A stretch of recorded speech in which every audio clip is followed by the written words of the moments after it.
Here's something rare for the channel, a review, and this is for a game that I've been waiting a while for. This is the Room VR A Dark Matter. I'm not going to show too much of the game, considering it revolves around puzzle solving. So in the footage, I'm mostly going to stick to one of the first areas. So if you're going to play this, then any of the spoilers are where you probably should be blasting through it anyway. It's a tough one here. I've got mixed feelings about this. I am reviewing this 100% as a fan, not as a critic. I love the Room games, love them. At Game Expos, plenty of stuff on show. The Room 4 is being demoed. That's what I went and saw. There I am, having a good time. So the reasons that I love them is every game in the series is a well thought out, self-contained puzzle. Just the right amount of content and polish to be a perfect mobile game. I could drop in and out of it, sitting on the sofa, playing for a few minutes at a time. Or I could get on a roll and an hour's gone past and I've not even known it. At around a £5, they're probably the most expensive apps that I've ever bought, and I've never thought twice about buying them. A Dark Matter is very different. It's 30 quid, and in terms of time, it was much shorter for me to complete. Value is a very weird one. You absolutely cannot compare a mobile game to a VR game. However, you can compare things on the same platform. My personal measuring stick is Lone Echo, which I still think of as the pinnacle of VR games, and that is the same price as the Room VR. Before thinking I'm just being a negative Nancy, there's some big positives here. The graphics are good and smooth, the environments are interesting, and they become really atmospheric when they're combined with the excellent sound. In my opinion, this has the best use of the eyepiece to see the null in any of the games, and considering that is the USP of the Room series, well done there. There also isn't too much gimmicky use of the hand controls that a lot of VR games end up doing, and there's no unnecessary actions like flailing around the room that you're going to have to make. It is creepier than any of the previous games, and this is exactly the vibe Fireproof have been going for, so they hit that one dead centre in the bullseye. Spot on. So this is where I come to the mixed bag comment. Firstly, and there's no getting away from it, it's pretty easy.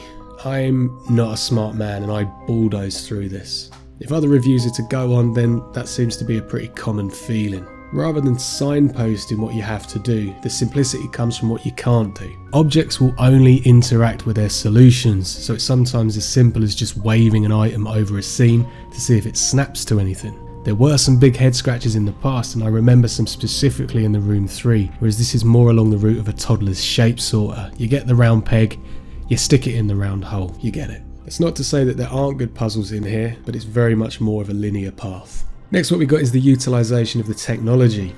Straight from the off, you can play this sitting in a chair. That's always a red flag to me, as it means that the design will not utilise the ability to track you around your room and interact with the environment. This fear was realised straight away, as from the off there's no free movement. You transition from puzzle to puzzle for every puzzle. I felt even though I was in these undoubtedly brilliantly atmospheric settings, each part of the puzzle was isolated from the others. There's a very brute force feeling to it as well. You do whatever you can with whatever you've got on you in that scene. You get given something, you take that to the next puzzle and you repeat. You just keep doing this until the area is finished.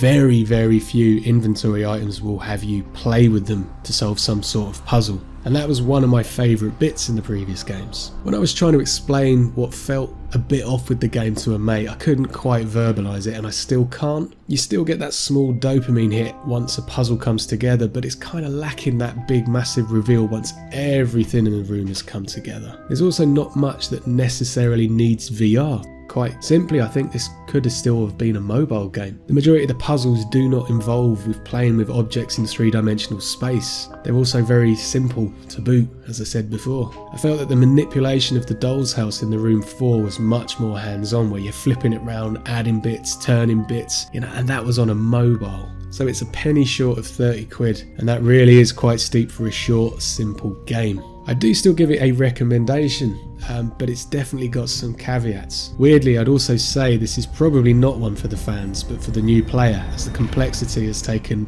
quite a step back from the mobile games. What I imagined we were going to get is unfortunately not what was on show here. Well, it's been a while since we've done a VR review, but there is some more content on some of the games you may want to play. You can check them out, or you can't, up to you. Have a good one, see you later.